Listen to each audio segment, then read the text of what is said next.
Captain's Log, Stardate number 16, Captain Jim here, and today I'm going to do a review of the film Interstellar, which I saw a few days ago. But before we get to that, there's a few things I'd like to talk about. One, I got a picture from Dan and Rachel, who were the competition winners from last week, and here is a lovely picture of their Tribble with sunglasses on their shelf of awesomeness. Thank you very much for that. I enjoyed it thoroughly. So the second thing is you'll notice a few changes in the structure of the channel. I'm going to do some more review videos, which will be active reviews on things that are released or suggested to me. So for example, such as Interstellar, that's come out now. So also anything that you might want to suggest that I review, please let me know either in the comments below or in the general discussion comments for the channel. I do have the next thing I'm going to review, which will be The Dragon's Path, which was kindly suggested to me by Noise 2040. It's a book I've already read, so we'll do that soon. And that will have its own sort of playlist for just those, but they will be done in the Captain's Log in a similar fashion to this, and I will pick those out specifically to be the review section. So I'll continue to keep the playlist of things I think you should know about, which is my recommendations list of things that I really love that are not that well known, and I want to kind of spread them out and let people know about them some more. So I'll also keep the Dreadnerd away missions in there, but as you'll notice, I've already separated out the 2 battle reports I've done for that, and we'll continue that as a separate series for the moment. Plan to make them more inclusive so that you get a lot more information, and trying to set them up much more professional. So that's my quick update onto the most important topic of the day. So, Interstellar. Now, Interstellar, if you're somehow unaware because you've been living in a cave or something, is the latest film by the writer and director Christopher Nolan, whose other works include Memento, The Prestige, Inception, and the recent Batman trilogy. If you haven't seen the trailer, Interstellar is kind of an epic science fiction film that's set in a undisclosed future time. I'd guess about 50 to 70 years in the future, approximately. And in this world, there has been a disease, or blight as they call it, which has wiped out most of the agricultural crops that feed mankind. Wheat and okra are definitely mentioned as being gone, and it is also stated that corn is the only thing that's left, really. So I presume rice and maize are also extinct. And this has caused massive food shortages in the past, before the film, and lots of people have starved, and the population has dwindled completely, and things like the military and stuff have crumbled. There is a government that's still there, but it's kind of limited. So the film follows Matthew McConaughey, who is an ex-NASA pilot and engineer, and now turned farmer. You're a well-educated man, Coop, and a trained pilot. And an engineer. The world doesn't need any more engineers. We didn't run out of planes and television sets. We ran out of food.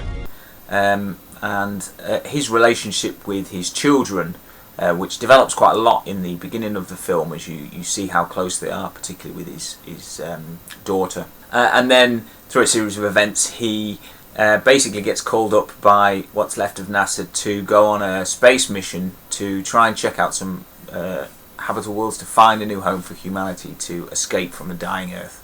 Now you need to tell me what your plan is to save the world. We're not meant to save the world. We're meant to leave it. And this is the mission we were trained for. I've got kids, Professor. Get out there and save them. But that's pretty much all the plot I'm going to give you, because I don't want to ruin it. A lot of it was kept secret in the trailers. They're quite remarkably close-lipped, of which I thought was brilliant. I really enjoyed the film. Was engrossed all the way through it. It's actually 169 minutes, so it's just shy of sort of 3 hours. So it's quite a long film, but it didn't feel like a long film. It wasn't until you come out at the end and you're like, oh, is that really the time? It's kind of disappeared. So don't let that put you off, unless obviously you've got a train to catch or something, children to look after, etc, etc. It's very reminiscent, I thought, of 2001: A Space Odyssey. It has that kind of film of a grand film. There's lots of scenes of things kind of happening and unfolding just to music and such.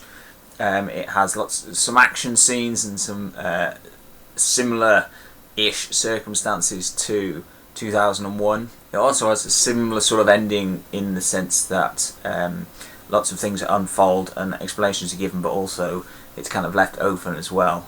So I like science fiction films that have good, accurate sort of scientific understanding of the way the world works.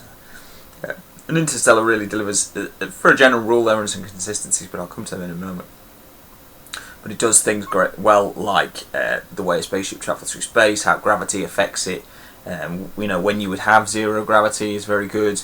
It encompasses a lot of general relativity, and there's kind of wormholes and things like that in there, and sleeping times, and how people would perceive different time frames from different locations, etc., etc. It's all done really well. There are a few little bits and pieces that aren't quite right. I don't want to go into too much because it will give away some of the bits of the film, but it's kind of done. The one that annoyed me the most was general relativity seems to have been done as a step. Like if you're so close, it has so much of a time dilation factor, and then once you go past the line, then there's just none. Rather than it being a gradual effect as you just you come out of the gravity well. So that annoyed me a little bit, and the person sat next to me could obviously hear me grinding my teeth a little bit over that, but I got over it, and it does make a good film.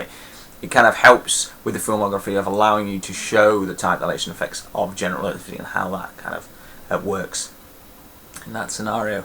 And it explains quite well about the wormhole not looking like the classic, going down a plug hole in space in a two-dimensional circle down a plug hole, because that's obviously not how it works.